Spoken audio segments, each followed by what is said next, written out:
खेळातून जे players state national खेळतील तर पुढच्या काळामध्ये एक चांगली चॅम्पियनशिप आपल्या वाघोलीतून तयार होईल। ही चॅम्पियनशिप उद्याच्या विकसित महाराष्ट्राकरता, विकसित भारताकरता महत्वाची ठरेल।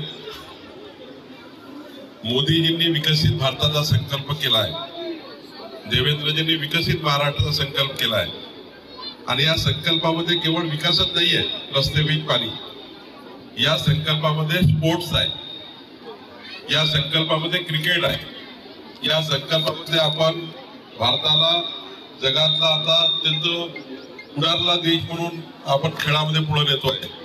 माननीय मोदीजींनी यावर अनेक आपल्या खेळाडूंना प्रोत्साहन देण्याकरता वेगवेगळ्या पद्धतीने या देशातल्या प्लेयर्सला पुढे नेण्याचा प्रयत्न करत आहे। देवेंद्रजी सुद्धा स्पोर्ट या विषयावर अत्यंत आग्रही आहे।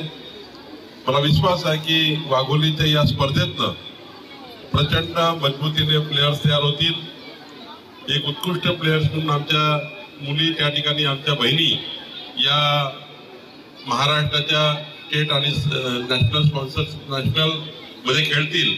भारतीय जनता पक्षामध्ये काम करतो, आदरणीय मोदीजींच्या नेतृत्वाखाली काम करतो। आमच्या मोदीजींनी ठरवलेलं आहे आज आमच्या भगिनी 50% आहे आणि स्थानिक स्वराज्य संस्थांमध्ये 50%चं आरक्षण आहे, पण आजपर्यंत विधानसभेमध्ये आणि लोकसभेमध्ये आमच्या भगिनींना स्थान नव्हतं, महिलांचं आरक्षण नव्हतं।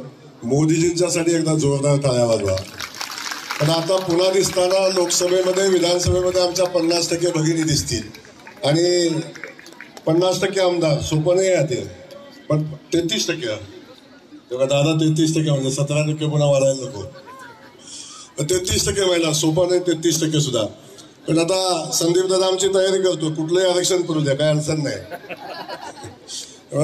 संदीप दादा आपण खूप चांगले उपक्रम करता, सामाजिक क्षेत्रामध्ये काम करता, उपसरपंच म्हणून काम केलं।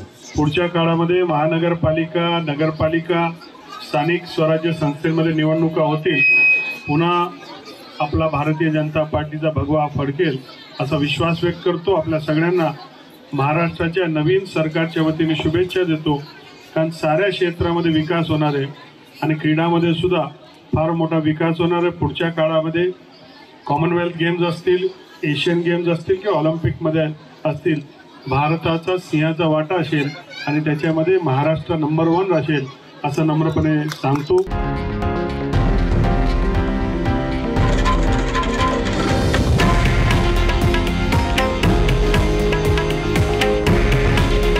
हे आहे देशातील नंबर 1 न्यूज नेटवर्क आणि आपण पाहत आहात TV9 मराठी।